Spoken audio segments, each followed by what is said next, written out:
What's up? I'm Dan Random, and today I need to change the starter on this 2002 Honda Accord 3-liter. I'm going to start by removing the two 17mm bolts. You can see one right there, and the other is underneath here, which we can't get a good view of, but I can feel it with my hand. So let me crack those bolts loose. And then I'm going to take off the electrical connectors here. There's just that one little boot with a nut, and then a little like blade type connector it looks like. And yes, this is a piece of bamboo holding up the hood, or at least just making sure that these hood struts don't just let loose, because they have. I'm going to have to use the breaker bar here because this is on really tight. There we go. Jeez. Hopefully I can get this onto the bottom one. So they put this little bracket here, basically on the starter. It's here, and that's an 8mm bolt. So I'm going to get that out of the way. Use my little ratcheting wrench for this. If you have one, I suggest using it, or I guess you would have to use a 1/4" drive socket, or go really slow with a regular 8mm wrench. And this thing's pretty long, threaded in somewhat far. Took a lot of turning to get out, so it's that long bolt there. And with that out of the way, I'm barely able to get that ratchet with a socket on, and I need this long bar here, and hopefully I can there we go. Jeez.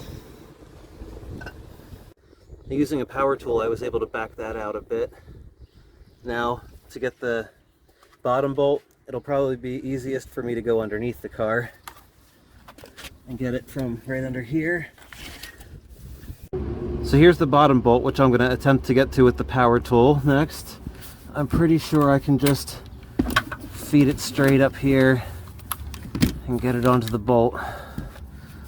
I have to do it off camera, but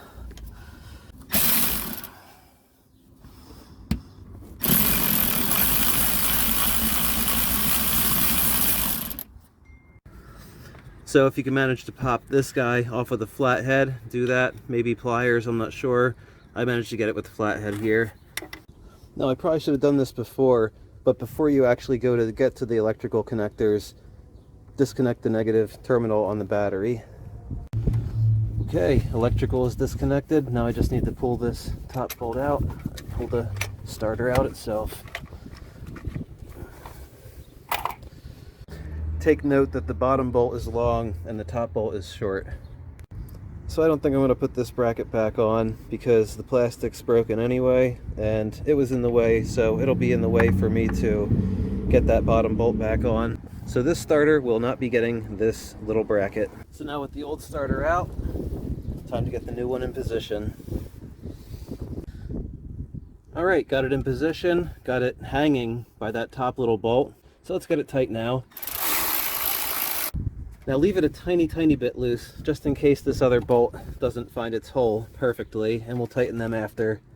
And then we'll torque them both in the end. So the bottom one went right in, and I pretty much almost finger tightened it, but I figured I'm wasting my time. So I'm just going to tighten it with this, and then torque the bottom, and then come up and torque the top, and then get the electrical connectors connected. Bolts are torqued. Let's get this nut off the post here, and also the little lock washer. And then we'll get our little ring terminal on and get the lock washer and nut back on. These ratcheting wrenches make jobs like this so much easier. Connect this little blade connector. And these boots aren't in the best of shape, but I'll try to get them back in position as best as I can. Connect the battery, tighten down your nut, and it's time to test it out. Now before, I had to hit this with a hammer while somebody else tried to start this over and over and over again. So let's see if we fix the issue. There we go, fixed. So that's how you change a starter on most cars actually, but specifically a 2002 Honda Accord 3.0.